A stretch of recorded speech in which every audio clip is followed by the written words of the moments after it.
Hello students, ਮੇਰਾ ਅੱਜ ਦਾ ਵਿਸ਼ਾ ਹੈ ਭਾਸ਼ਾ ਜਾਂ ਬੋਲੀ, ਜੋ ਕਿ ਤੁਹਾਡੀ ਵਿਆਕਰਨ ਦਾ ਪਹਿਲਾ ਪਾਠ ਹੈ। ਸੋ ਕਰਦੇ ਹਾਂ ਭਾਸ਼ਾ ਦੀ ਪਰਿਭਾਸ਼ਾ। ਬੋਲੀ ਜਾਂ ਭਾਸ਼ਾ ਵਿਆਕਰਨ ਦਾ ਇੱਕੋ ਹੀ ਰੂਪ ਹੈ। ਭਾਸ਼ਾ ਨੂੰ ਅਸੀਂ ਬੋਲੀ ਕਹਿ ਸਕਦੇ ਹਾਂ ਅਤੇ ਬੋਲੀ ਨੂੰ ਅਸੀਂ ਭਾਸ਼ਾ ਵੀ ਕਹਿ ਸਕਦੇ ਹਾਂ। ਅਸਲ ਵਿੱਚ ਭਾਸ਼ਾ ਹੈ ਕੀ? ਸੋ ਪ੍ਰਸ਼ਨ ਆ ਸਕਦਾ ਹੈ, ਭਾਸ਼ਾ ਕੀ ਹੈ? ਜਿਸ ਵਿਧੀ ਰਾਹੀਂ ਅਸੀਂ ਆਪਣੇ ਵਿਚਾਰ ਇੱਕ ਦੂਜੇ ਤੱਕ ਪਹੁੰਚਾਉਂਦੇ ਹਾਂ, ਉਸ ਨੂੰ ਭਾਸ਼ਾ ਕਿਹਾ ਜਾਂਦਾ ਹੈ। ਕਿਹਾ ਜਾਂਦਾ ਹੈ ਕਿ ਕੋਈ ਵੀ ਮਨੁੱਖ ਇਕੱਲਾ ਚੁੱਪ ਕਰਕੇ ਨਹੀਂ ਰਹਿ ਸਕਦਾ, ਉਸ ਨੂੰ ਆਪਣੇ ਵਿਚਾਰ ਪ੍ਰਦਾਨ ਕਰਨ ਲਈ ਕਿਸੇ ਸਾਥੀ ਦੀ ਲੋੜ ਪੈਂਦੀ ਹੈ। ਸੋ ਇਸੇ ਤਰ੍ਹਾਂ ਹੀ ਮਨੁੱਖ ਆਪਣੇ ਵਿਚਾਰਾਂ ਨੂੰ ਦੂਸਰਿਆਂ ਤੱਕ ਸਾਂਝੇ ਕਰਨ ਲਈ ਬਹੁਤ ਸਾਰੇ ਸਾਧਨਾਂ ਜਿਵੇਂ ਇਸ਼ਾਰਿਆਂ, ਰੰਗਾਂ, ਹਾਵਾਂ ਭਾਵਾਂ ਦੀ ਵਰਤੋਂ ਵੀ ਕਰਦਾ ਹੈ। ਪਰ ਜਦੋਂ ਮਨੁੱਖ ਆਪਣੇ ਵਿਚਾਰਾਂ ਨੂੰ ਲਿਖ ਕੇ ਜਾਂ ਬੋਲ ਕੇ ਪ੍ਰਗਟ ਕਰਦਾ ਹੈ ਤਾਂ ਇਸ ਸਾਧਨ ਨੂੰ ਅਸੀਂ ਭਾਸ਼ਾ ਜਾਂ ਬੋਲੀ ਆਖਦੇ ਹਾਂ। ਭਾਸ਼ਾ ਜਾਂ ਬੋਲੀ ਦੀ ਪਰਿਭਾਸ਼ਾ ਮਨੁੱਖ ਆਪਣੇ ਭਾਵਾਂ ਅਤੇ ਵਿਚਾਰਾਂ ਨੂੰ ਜਿਸ ਸਾਧਨ ਰਾਹੀਂ ਦਰਸਾਉਂਦਾ ਹੈ, ਉਸ ਨੂੰ ਬੋਲੀ ਜਾਂ ਭਾਸ਼ਾ ਆਖਦੇ ਹਨ। ਜਿਵੇਂ ਪਹਿਲਾ ਪਾਠ ਹੈ, ਇਹਦੇ ਵਿੱਚ ਬੋਲਣਾ, ਸੁਣਨਾ, ਲਿਖਣਾ ਅਤੇ ਪੜ੍ਹਨਾ।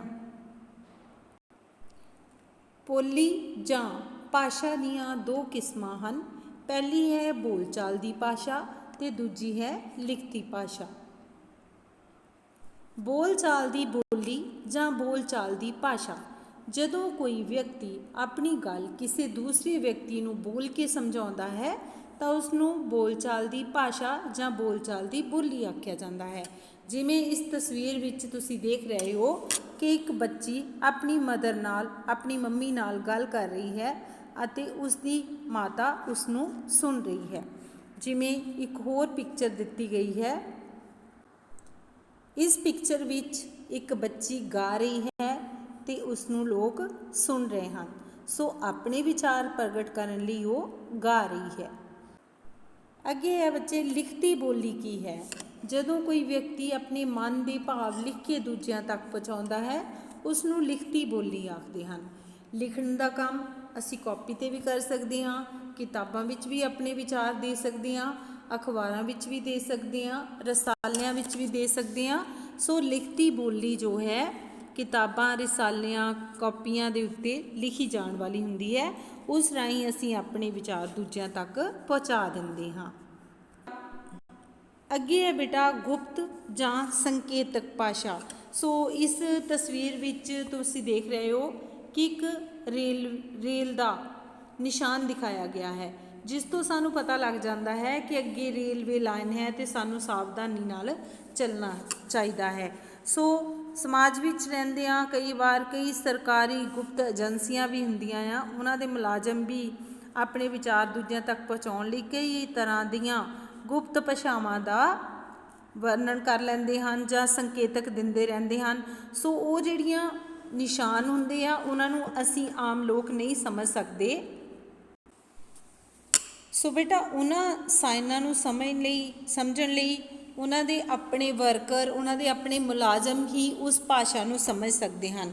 ਪਿੰਡਾਂ ਦੇ ਸ਼ਾਹੂਕਾਰ ਦੇ ਦੁਕਾਨਦਾਰਾਂ ਵੱਲੋਂ ਵੀ ਇਹੋ ਜਿਹੀਆਂ ਭਾਸ਼ਾਵਾਂ ਦੀ ਵਰਤੋਂ ਕੀਤੀ ਜਾਂਦੀ ਹੈ, ਜਿਹੜੀਆਂ ਕਿ ਸਾਡੀ ਸਮਝ ਤੋਂ ਬਾਹਰ ਹੁੰਦੀਆਂ ਹਨ। ਅਸੀਂ ਉਹਨਾਂ ਨੂੰ ਸਮਝ ਹੀ ਨਹੀਂ ਸਕਦੇ, ਕਿਉਂਕਿ ਉਹਨਾਂ ਦੀ ਭਾਸ਼ਾ ਦਾ ਕੋਈ ਵੀ ਵਿਆਕਰਨਕ ਨਿਯਮ ਹੁੰਦਾ ਹੀ ਨਹੀਂ ਹੈ। ਉਹ ਆਪਣੇ ਤਰੀਕੇ ਨਾਲ ਆਪਣੀ ਭਾਸ਼ਾ ਲਿਖਦੇ ਹਨ। ਸੋ ਅੱਗੇ ਹੈ ਬੇਟਾ ਭਾਸ਼ਾ ਦੇ ਰੂਪ। ਹਰ ਦੇਸ਼ ਅਤੇ ਪ੍ਰਾਂਤ ਦੇ ਲੋਕਾਂ ਦੀ ਵੱਖਰੀ ਵੱਖਰੀ ਭਾਸ਼ਾ ਹੁੰਦੀ ਹੈ। ਆਮ ਤੌਰ 'ਤੇ ਦੇਸ਼ ਜਾਂ ਪ੍ਰਾਂਤ ਦੇ ਨਾਂ 'ਤੇ ਉੱਥੇ ਵਧੇਰੇ ਵਰਤੀ ਜਾਣ ਵਾਲੀ ਭਾਸ਼ਾ ਦਾ ਨਾਮ ਰੱਖ ਦਿੱਤਾ ਜਾਂਦਾ ਹੈ।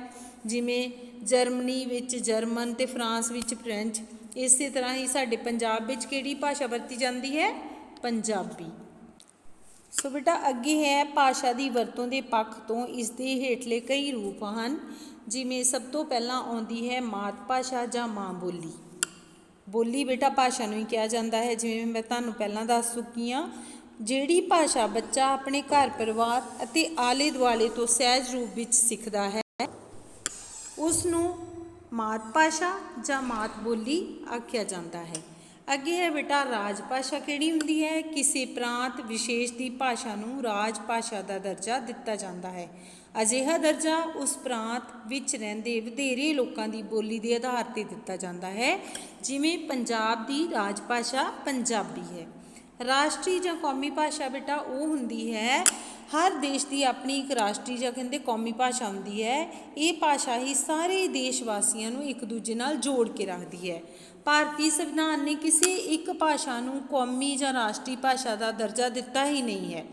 ਹਿੰਦੀ ਇੱਕ ਅਜਿਹੀ ਭਾਸ਼ਾ ਹੈ ਜਿਸ ਨੂੰ ਵੱਧ ਤੋਂ ਵੱਧ ਭਾਰਤੀ ਬੋਲ ਕੇ ਆਪਣੇ ਵਿਚਾਰ ਇੱਕ ਦੂਜੇ ਨਾਲ ਸਾਂਝੇ ਕਰਦੇ ਆ, ਇੱਕ ਦੂਜੇ ਨੂੰ ਸਮਝਦੇ ਆ, ਜਾਂ ਇੰਜ ਕਹਿ ਲਓ ਕਿ ਹਿੰਦੀ ਭਾਰਤੀਆਂ ਦੀ ਰਾਸ਼ਟਰ ਭਾਸ਼ਾ ਬਣ ਚੁੱਕੀ ਹੈ।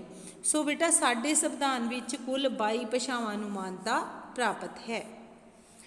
ਅੱਗੇ ਹੈ ਬੱਚਾ ਅੰਤਰਰਾਸ਼ਟਰੀ ਭਾਸ਼ਾ। ਅੰਤਰਰਾਸ਼ਟਰੀ ਭਾਸ਼ਾ ਕਿਹੜੀ ਹੁੰਦੀ ਹੈ? ਜੋ ਕਿ ਇੰਟਰਨੈਸ਼ਨਲ ਲੈਂਗੁਏਜ ਤੁਹਾਡੀ ਹੁੰਦੀ ਹੈ, ਜਿਹਦੇ ਨਾਲ ਅਸੀਂ ਵੱਖ-ਵੱਖ ਦੇਸ਼ਾਂ ਦੇ ਲੋਕਾਂ ਨੂੰ ਆਪਸ ਵਿੱਚ ਜੋੜਨ ਦਾ ਕਾਰਜ ਕਰਦੀ ਹੈ। ਮੰਨ ਲਓ ਇਹ ਭਾਸ਼ਾ ਜਿਹੜੀ ਹੁੰਦੀ ਹੈ ਅੰਤਰਰਾਸ਼ਟਰੀ ਭਾਸ਼ਾ, ਵੱਖ-ਵੱਖ ਦੇਸ਼ਾਂ ਦੇ ਲੋਕਾਂ ਨੂੰ ਆਪਸ ਵਿੱਚ ਜੋੜਨ ਦਾ ਕੰਮ ਕਰਦੀ ਹੈ। ਉਸ ਨੂੰ ਅੰਤਰਰਾਸ਼ਟਰੀ ਭਾਸ਼ਾ ਕਹਿੰਦੇ ਆ। ਅਜੋਕੇ ਸਮੇਂ ਦੇ ਵਿੱਚ ਜੋ ਅੰਗਰੇਜ਼ੀ ਹੈ ਉਹੀ ਸਾਡੀ ਅੰਤਰਰਾਸ਼ਟਰੀ ਭਾਸ਼ਾ ਹੈ। ਟਕਸਾਲੀ ਭਾਸ਼ਾ ਕਿਸੇ ਭਾਸ਼ਾ ਦੇ ਉਸ ਰੂਪ ਨੂੰ ਕਿਹਾ ਜਾਂਦਾ ਹੈ ਜਿਸ ਦੀ ਵਰਤੋਂ ਸਰਕਾਰੀ ਦਫ਼ਤਰਾਂ ਵਿੱਚ, ਸਿੱਖਿਆ ਦੇ ਖੇਤਰ ਵਿੱਚ, ਰੇਡੀਓ ਵਿੱਚ, ਟੀਵੀ ਵਿੱਚ, ਅਖਬਾਰਾਂ ਵਿੱਚ ਕੀਤੀ ਜਾਂਦੀ ਹੈ। ਸੋ ਪੰਜਾਬੀ ਦੀ ਟਕਸਾਲੀ ਭਾਸ਼ਾ ਜੋ ਹੈ ਉਹ ਹੈ ਮਾਝੀ। ਮਾਝੀ ਨੂੰ ਟਕਸਾਲੀ ਭਾਸ਼ਾ ਮੰਨਿਆ ਗਿਆ ਹੈ। ਅੱਗੇ ਹੁੰਦੀ ਹੈ ਬੇਟਾ ਸਾਹਿਤਕ ਭਾਸ਼ਾ। ਸਾਹਿਤਕ ਭਾਸ਼ਾ ਵਿੱਚ ਲਿਖਤੀ ਭਾਸ਼ਾ ਅਤੇ ਆਮ ਬੋਲਚਾਲ ਦੀ ਸ਼ਬਦਾਵਲੀ ਦੇ ਦੋਵਾਂ ਰੂਪਾਂ ਦੀ ਵਰਤੋਂ ਕੀਤੀ ਜਾਂਦੀ ਹੈ, ਲਿਖਤੀ ਵੀ ਤੇ ਆਮ ਬੋਲਚਾਲ ਵਾਲੀ ਵੀ। ਸਾਹਿਤਕ ਭਾਸ਼ਾ ਵਿੱਚ ਭਾਸ਼ਾ ਦੇ ਟਕਸਾਲੀ ਰੂਪ ਦੀ ਵਧੇਰੇ ਵਰਤੋਂ ਕੀਤੀ ਜਾਂਦੀ ਹੈ, ਭਾਵ ਮਾਝੀ ਭਾਸ਼ਾ ਦੀ ਜਿਹੜੀ ਮਾਝੀ ਟਕਸਾਲੀ ਬੋਲੀ ਆ ਉਹਦੀ ਜ਼ਿਆਦਾ ਵਰਤੋਂ ਕੀਤੀ ਜਾਂਦੀ ਹੈ। ਇਸ ਤੋਂ ਇਲਾਵਾ ਜਦੋਂ ਇਲਾਕੇ ਵਿਸ਼ੇਸ਼ ਦੇ ਸਾਹਿਤਕਾਰ ਕਿਸੇ ਉਪਭਾਸ਼ਾ ਦੀ ਵਧੇਰੇ ਵਰਤੋਂ ਕਰਦੇ ਹਨ ਤਾਂ ਅਜਿਹੀਆਂ ਰਚਨਾਵਾਂ ਨੂੰ ਆਂਚਲਿਕ ਰੰਗਣ ਵਾਲੀਆਂ ਰਚਨਾਵਾਂ ਆਖਿਆ ਜਾਂਦਾ ਹੈ। ਸੋ ਬੇਟਾ ਇਹ ਸੀ ਤੁਹਾਡੀ ਭਾਸ਼ਾ ਦੀ ਪਰਿਭਾਸ਼ਾ, ਭਾਸ਼ਾ ਦੀਆਂ ਕਿਸਮਾਂ, ਗੁਪਤ ਜਾਂ ਸੰਕੇਤਕ ਭਾਸ਼ਾ ਕੀ ਹੁੰਦੀ ਹੈ, ਭਾਸ਼ਾ ਦੇ ਰੂਪ, ਭਾਸ਼ਾ ਦੀ ਵਰਤੋਂ ਦੇ ਪੱਖ ਤੇ ਕਿਹੜੇ ਤਰ੍ਹਾਂ ਦੀ ਸਾਡੇ ਹੋਰ ਭਾਸ਼ਾ ਦੇ ਰੂਪ ਹੁੰਦੇ ਹਨ। ਸੋ ਇਹ ਤੁਸੀਂ ਅੱਛੀ ਤਰ੍ਹਾਂ ਵੀਡੀਓ ਸੁਣ ਲੈਣੀ। ਅੱਗੇ ਉਪਭਾਸ਼ਾ ਦੀ ਵੀਡੀਓ ਜਿਹੜੀ ਹੈ ਮੈਂ ਨੈਕਸਟ ਪਾਰਟ ਵਿੱਚ ਤੁਹਾਨੂੰ ਭੇਜਾਂਗੀ। ਓਕੇ ਜੀ, ਥੈਂਕ ਯੂ।